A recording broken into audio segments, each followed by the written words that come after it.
Thank you all for joining us for our Healthy Living webinar today. I am very excited to have Allison with us from the Alpena Alcona Area Credit Union to present on protecting yourself against the latest fraud and scams that are out there. I'll be admitting people as they join Allison, so don't worry if you get them popped up on your screen. So I will pass it over to Allison to start her presentation.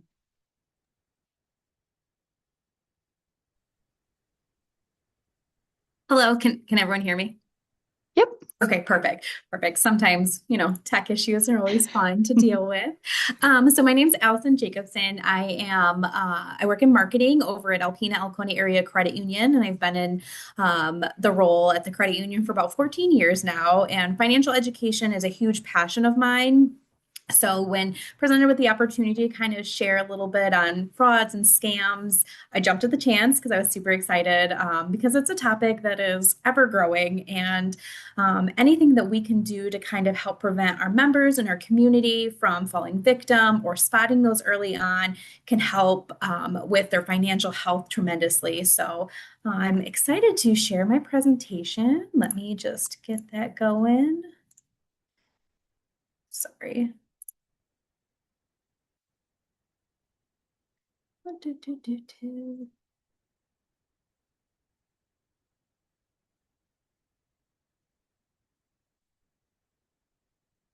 Sorry, my computer is going really slow. Um,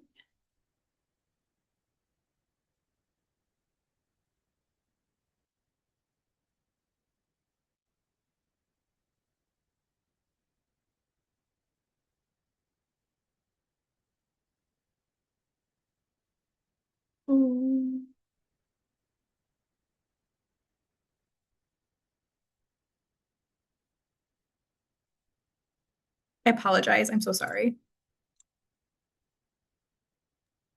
You're okay. It's always technology never works when we want it to work, right? Oh my goodness. I had it all set to go too.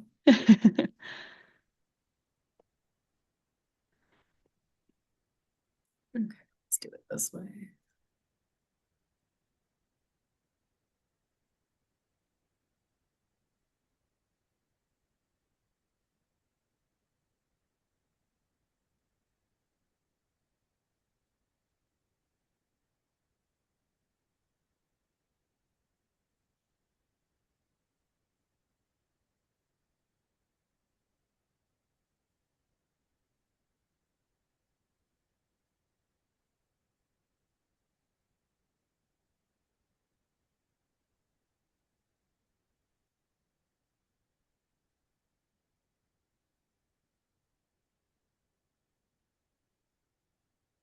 Okay, can everyone see this now?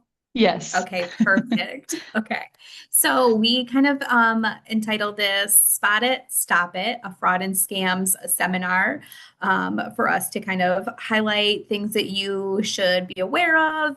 Um, so let me just minimize it. Okay.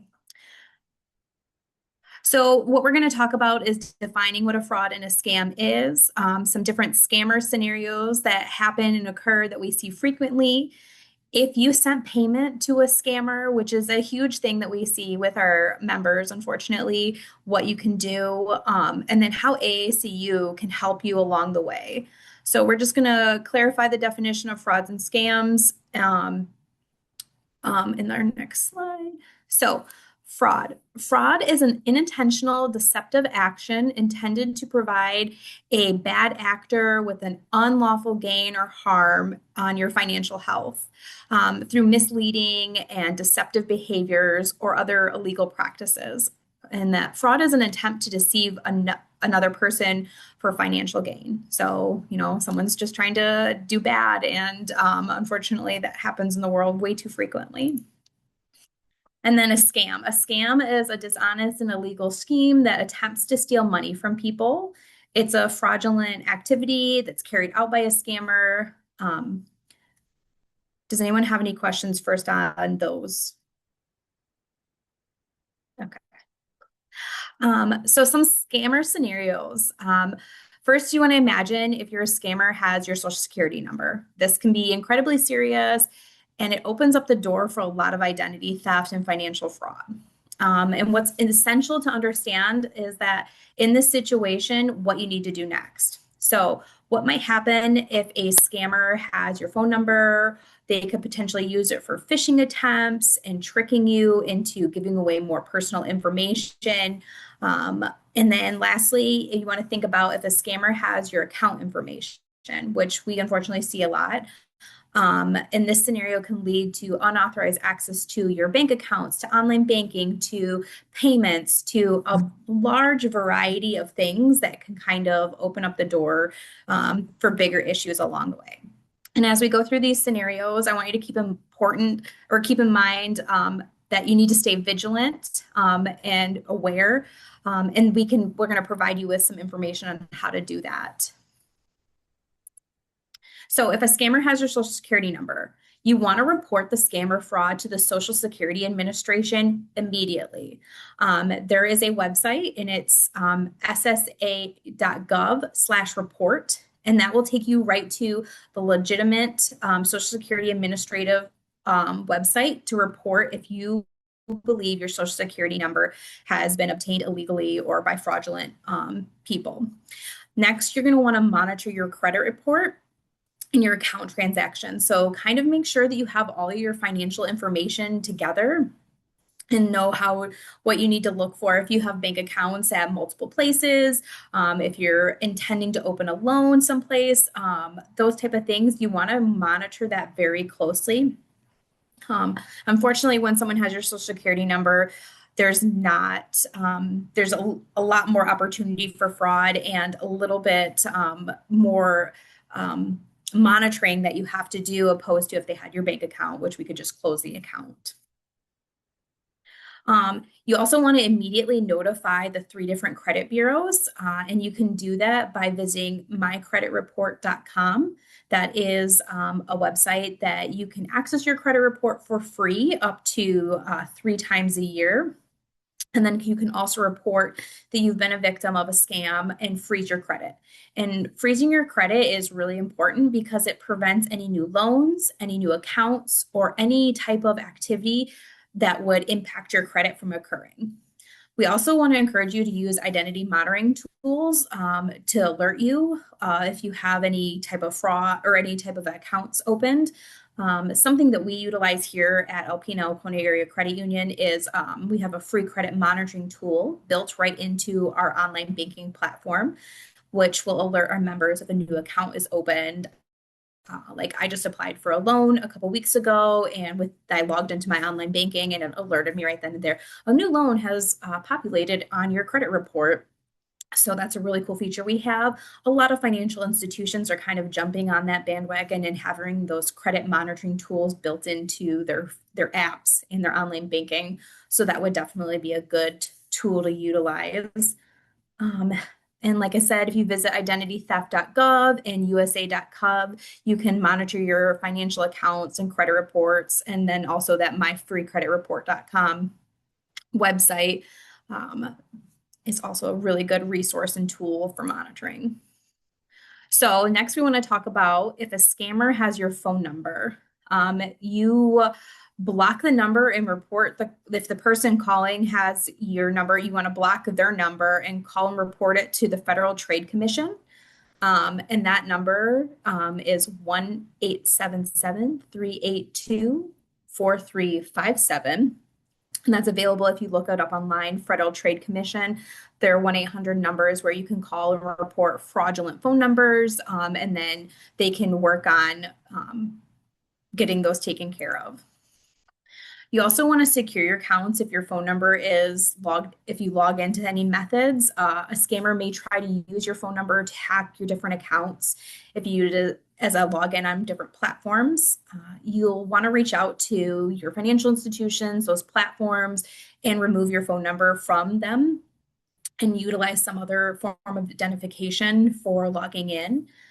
Because each platform will have different steps to help you along the way. With us, we would simply just remove your phone number from your account and comment it like member's phone number has been utilized for fraud or scams. And so that lets us know as an entire organization to be a little bit more cautious with you when we're kind of giving out information if you call us or if you stop in person. Just those are things we do to protect our members. And then you want to ensure that all your personal login information is secure. We encourage you to use a reputable password manager. Some of your phone devices might have a password manager built in, and those have been shown to be pretty secure. Writing down on a piece of paper is something we highly discourage our members from doing. I know it's a tactic that a lot of people have used for years and years, or keeping like little notebooks and stuff. So if anyone were to ever find that, they'd have access to a lot of things. So we encourage you not to do that, but more to use a digital password manager to help you out. And then, unfortunately, we encourage you to change your phone number. If they're using your phone number for fraudulent activity, that could do a lot of harm. So if you can change your phone number and visit your cell phone provider, they can assist you with that. But that's going to help protect you the best that you can. This screen is for people who have iPhones. There's some tips that you can use to kind of protect your phone number within that. But usually are some ways to toggle these silence unknown callers and junk calls. You can navigate this in your settings app. You'll scroll down to the app section at the bottom. From there, you can organize in alphabetical order and scroll down to phone. Once you select phone, you can kind of, oops, sorry. Once you select phone, you can go back to your, you can select the silence caller option, turn that off. And then if you back out, you can filter unknown senders from your text messages as well. That's also in your settings. If you go to settings, apps, messages, those are just a couple of tools. Now, if someone isn't in your contact and they get your phone number and they are legitimate, those also won't go through. So it's kind of up to your discretion if you want to set those silent unknown callers or silence or filter those. I know I've been receiving dozens upon dozens of marketing calls and different things. So I went in and silenced unknown callers for a little bit just to kind of take a break from receiving those every day, all day long. So it's not just a fraud protection tool there. It can kind of alleviate some of those annoyances. So this is the biggest one. If a scammer has your account information, maybe they called and unfortunately tricked you into giving out your account number over the phone. There's a couple different things that you can do to kind of help protect that and work through that. If someone only has your account number, they won't be able to do a lot of damage, but they will be able to potentially take funds from your account. If they get your account number and then say they get your mother's maiden name, your social security number, other pieces of information, which a lot of times they will try and do when they talk to you about getting your account number, that's when it comes a little bit more serious. If they have your account number only, the best thing you can do is just close that account.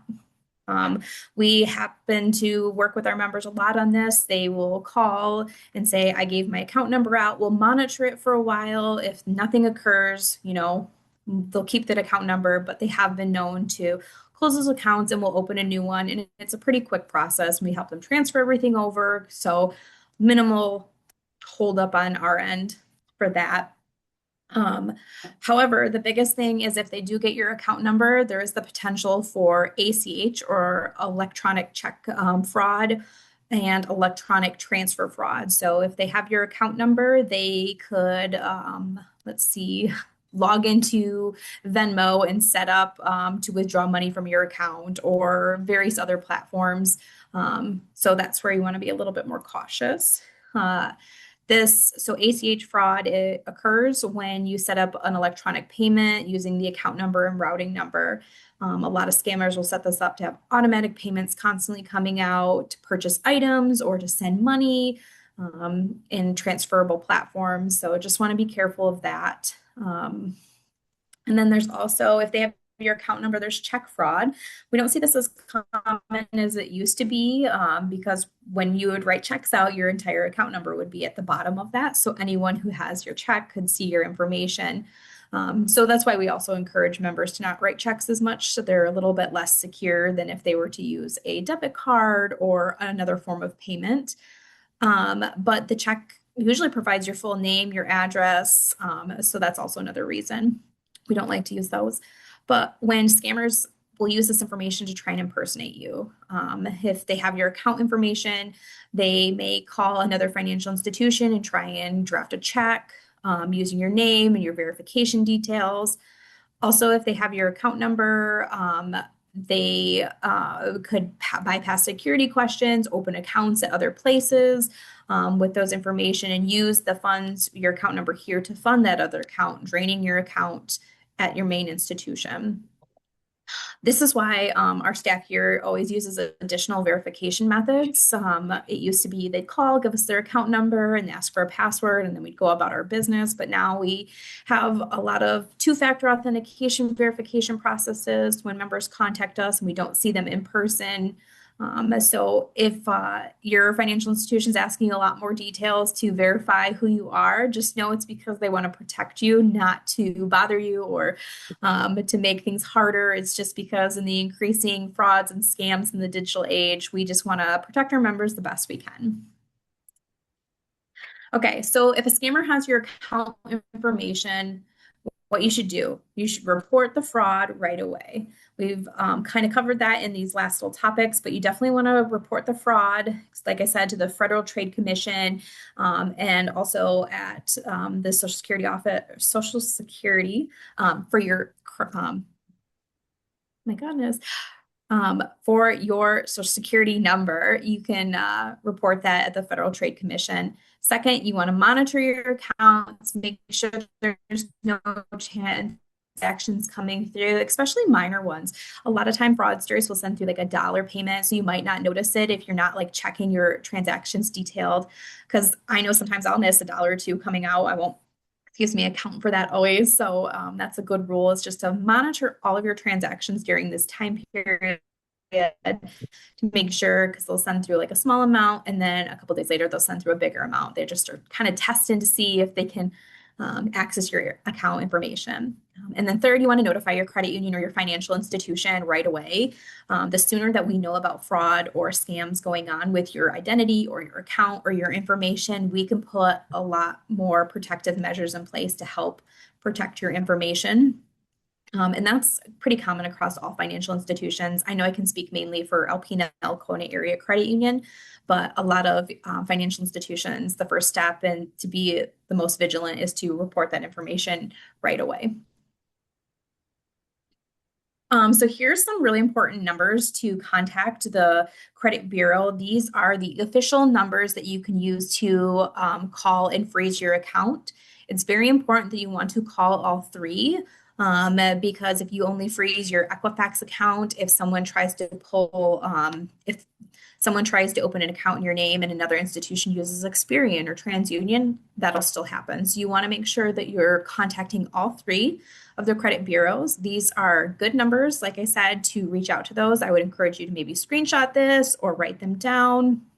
I'll leave this on the page for a little bit, but you definitely want to contact all three credit bureaus to report any frauds or security freezes on your account. We actually have members who will freeze their accounts all the time. It's not just even during a potential breach with their information.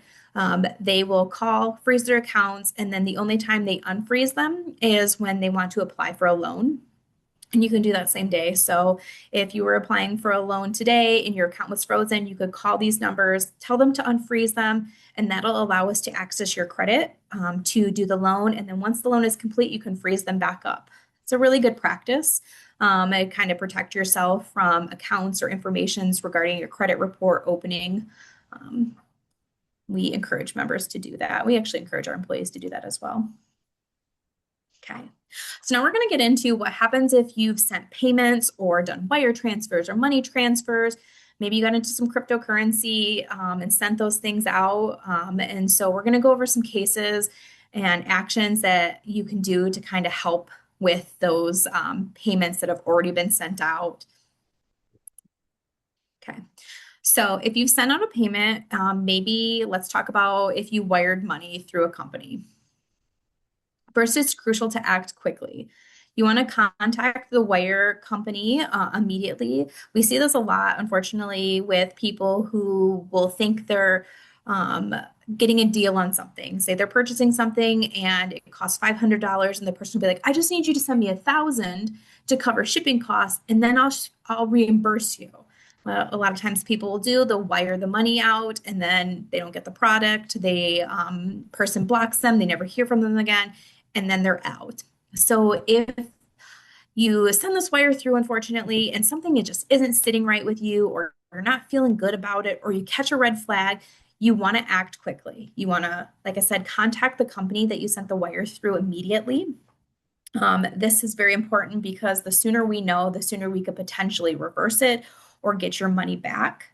Um, and then there are some of the really common phone numbers that associated with places that wire money or send money out that aren't financial institutions. We see a lot of Western Union, or people will use the RIA, sorry, through Walmart.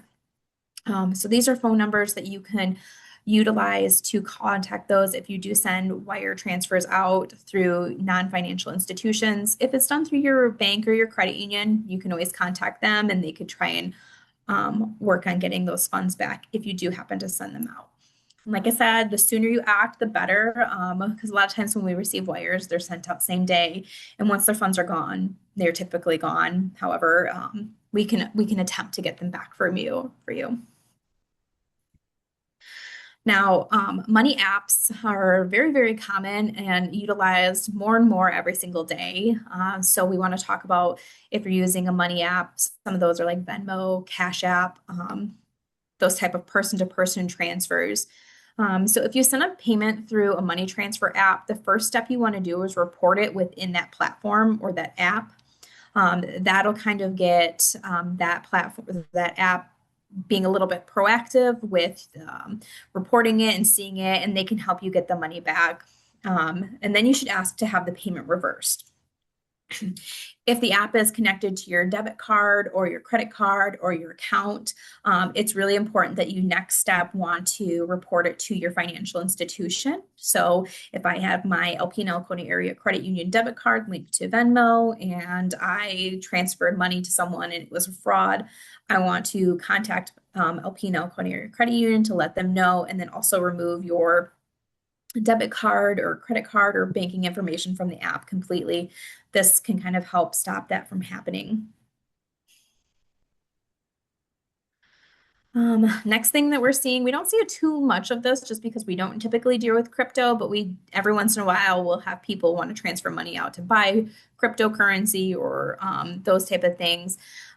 These unfortunately are probably some of the hardest to try and get your funds back because it's not a lot you can do. Once you pay with cryptocurrency, it's pretty much gone. You're kind of out of luck on getting that back. However, in certain situations, you can still contact the companies or the facilitators who are selling or buying the cryptocurrency and alert them of the fraudulent. They might be able to do something, but unfortunately, cryptocurrency is one of those harder ones to kind of navigate right now. We also do see where people are sending money via mail. A good rule of thumb is to never send cash in the mail because you can't report it if it's gone. If someone takes the mail, you're just kind of out of luck. So we encourage people to never send cash in the mail. I know it was really common practice back in the day. I remember from my grandma getting birthday money in the mail and Christmas and things like that. But with the digital technology available, it's better to send your money via that way.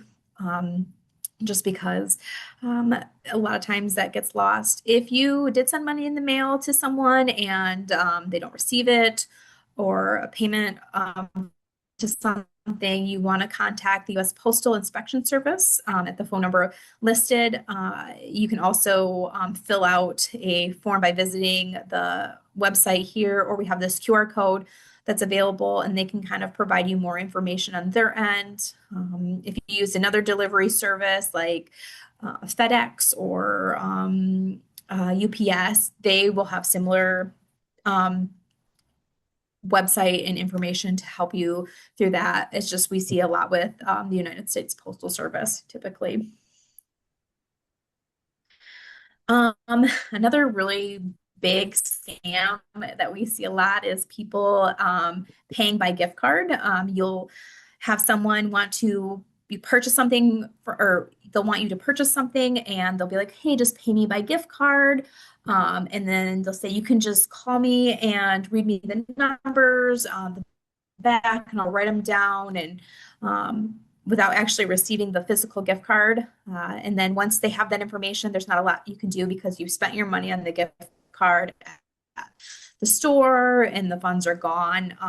We just encourage you, if you're going to pay by gift card, you make sure you receive the goods or services firsthand. We actually encourage you not to pay by gift card, to use another platform or a way of payment, just because there's a lot of fraud, unfortunately, with that. And very similar to cryptocurrency, once that money's gone, it's gone. So that is not best form. And then some kind of like some things you can do to protect yourself with fraudulent scams. You want to be careful when opening emails or attachments, clicking on links, downloading files from senders that you're unaware of. You always want to double check the email address that it's coming from. I see it all the time.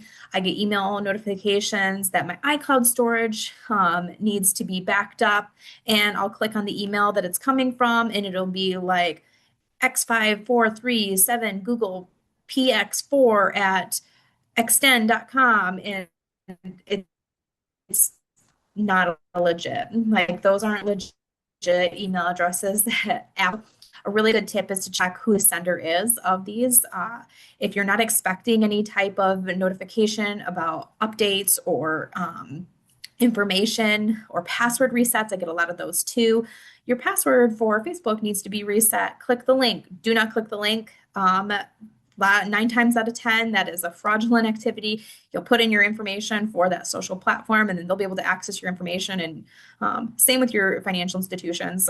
Don't click suspicious links. Watch out for those malicious emails coming through. You always want to go, if you get some of those, you always want to go to the direct source. So if you get an email from Apple saying that your iCloud information needs to be updated, log into your settings, go to directly where that's at and do it yourself.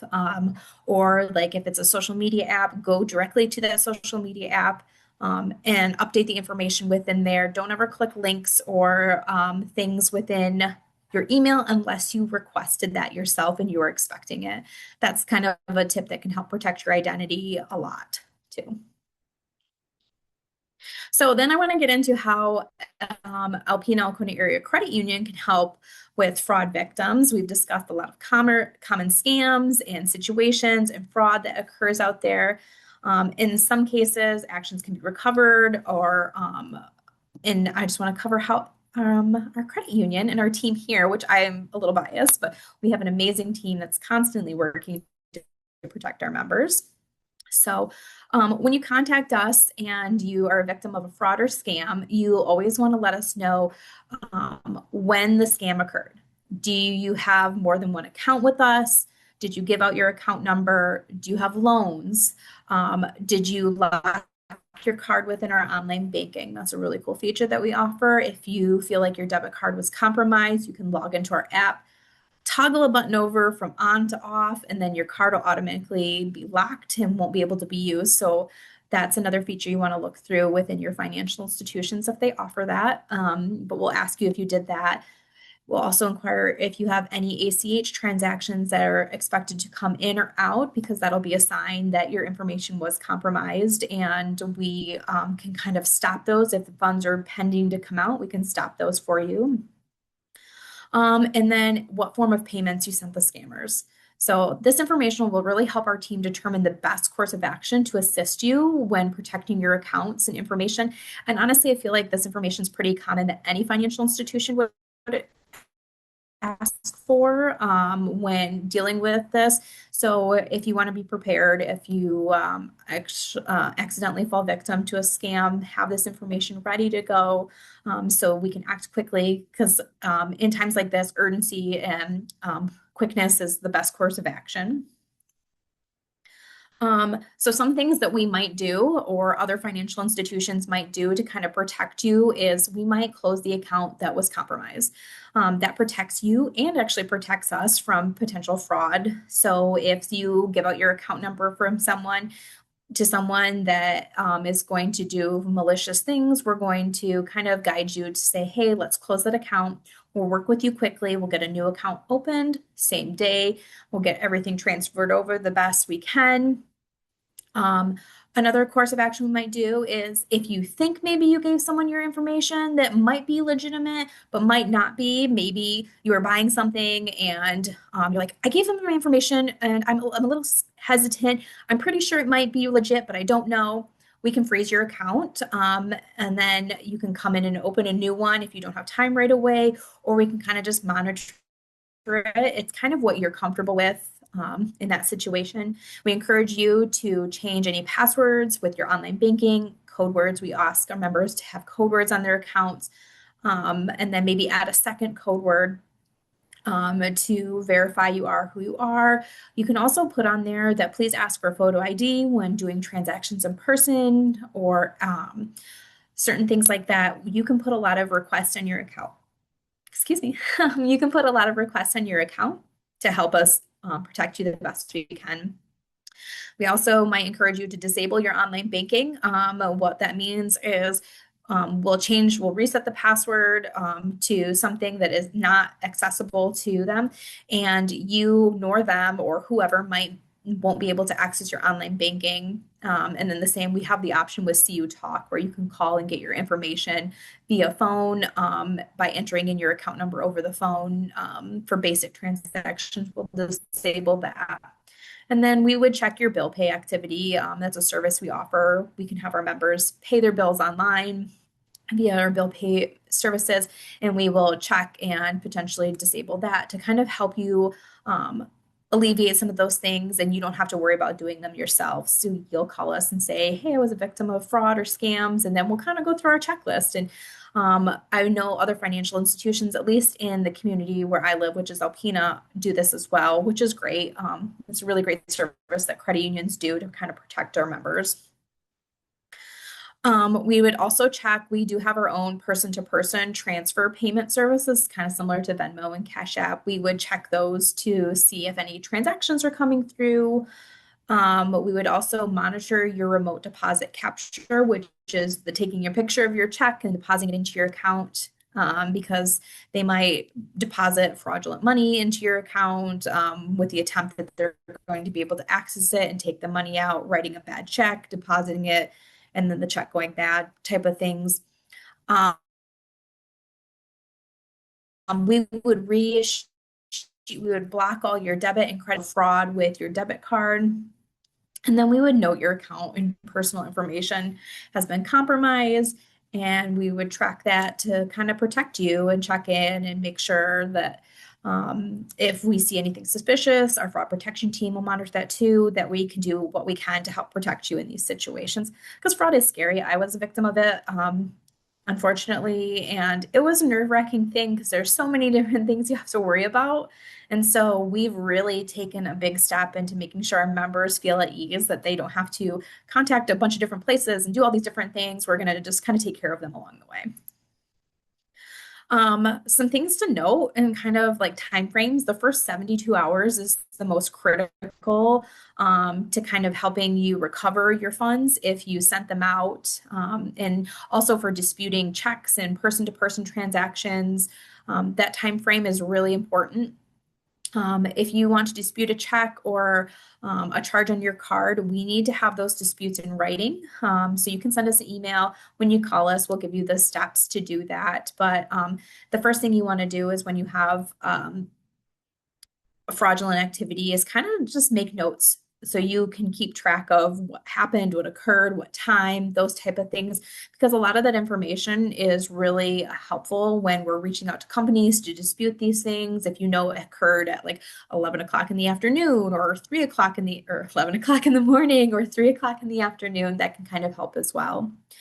And then if you gave the scammer access to any of your devices, you want to disconnect those from the internet, power them down, maybe even take those devices to get looked at by a professional for any potential um, information or I'm sorry, viruses or malware they might have occurred on your phone. If you gave out your phone number, they can send out text messages with malicious links if you clicked on them, those type of things. So that's something else you want to do is power down your devices so they can't try and access your online banking if you haven't saved in your browsing history and things like that. Um, also, if your personal institutions immediately and let them know.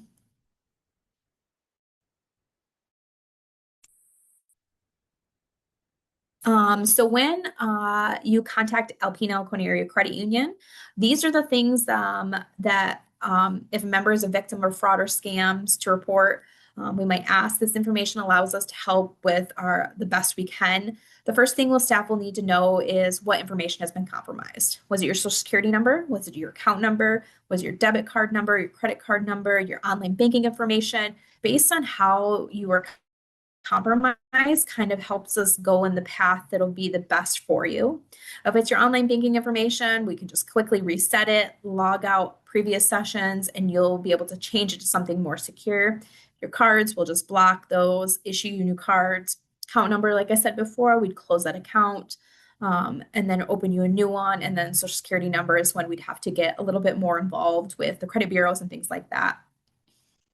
And then next, our team will want to know, did you give out the scammer information over the phone? How were you contacted? Did you give the scammer control of your devices or when you're connected to the internet?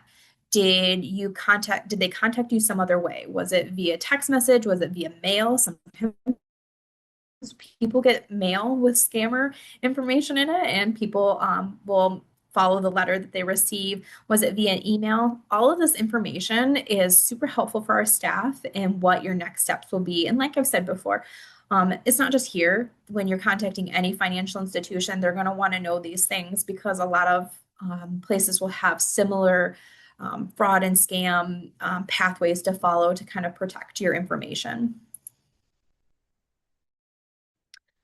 And lastly, our credit union team members will review some of your recent transactions with you. So we'll go over probably the last 5 to 10 transactions with you if they're within a close time frame, maybe the last 10 or 20, just to verify these are your charges.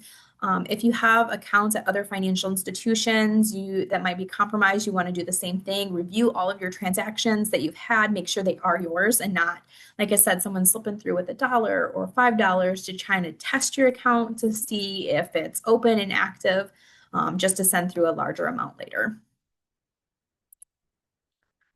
And then if you are a member of ours and you're a victim of fraud or scams, these are just our phone numbers. I know that if you aren't a member and you were to call us and say, I was a victim of fraud or scam and I received your information from a presentation, I just don't know what to do, we're still going to help you. You might not be a member. We advise you to contact your financial institution. We would also provide you with the credit bureau numbers that we had shown earlier in the slide. Because we know even though you're not our member, we still want to protect you because you're part of our community and we want to have strong financial communities. And if people are falling victim to fraud or scams, then someone else in our community might fall victim to that too. So we are really proactive in helping our members and our non-members ensure that their financial security is safe, and anything we can do to help protect them. That is my presentation. I know I went through a lot of information in a kind of a pretty short time frame, but we have a lot of measures in place to kind of help you with this information. So if anyone has any questions, I would love to answer that for you. Allison, I have a question. I'm going to stop sharing my screen. I have an aunt that likes to date online. Do you have any advice for like romance scams? Is it similar things that you should follow, or are there any other advice that Yes. you have for those romance scams where they think they have found the love of their life and now they're asking for money over the phone? For sure. Yes, unfortunately see this quite a bit. It's surprisingly how common this scam is actually. And what will happen is the scammer will ask you, "I want to buy you a ring, or I want to do something for you, but I'm a little short on money. Can you send me money?" And usually it's like a small amount, $5 or $10, and you're like, "Okay, yeah, this person." Is my boyfriend. I want to help them.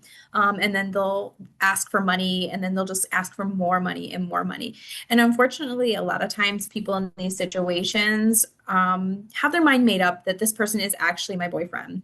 So, what we've done in the past, if we have had our members come in and we will sit with them and be like, call your boyfriend, let us talk to him together.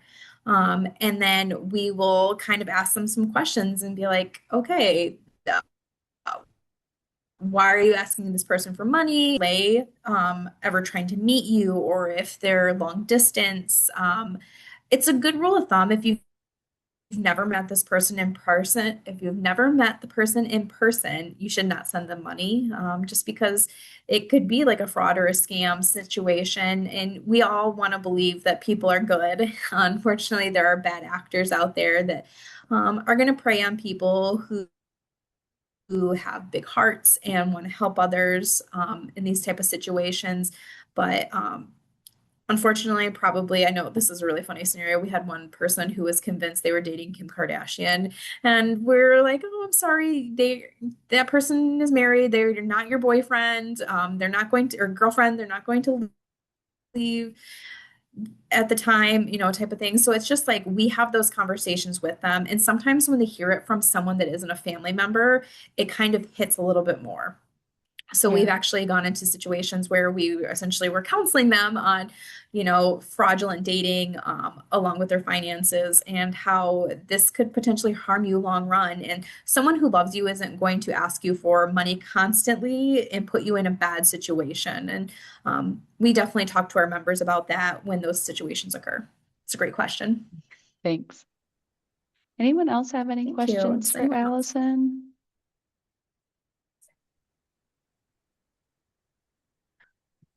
I will say that we do also offer free financial coaching. And it's not just for if you're in a hardship, it's for situations like this. Maybe you fall victim to a fraud or scam and you don't know what to do. We have over 75 certified financial coaches throughout Northeast Michigan. We have 10 different office locations from East Tawas up to Sheboygan, Rogers City, Posen area, and in between, that can meet with you in person or via Zoom or over the phone to kind of help you guide you through these situations too. So that is a free service we offer to members and non-members as well.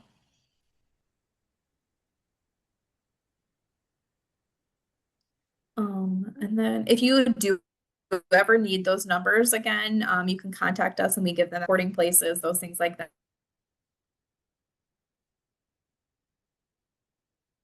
We're just here to help. Well, thank you, Allison. I appreciate you taking the time today to present to us about those latest fraud and scams. And thank you guys for joining us today to learn about it. I appreciate everyone joining.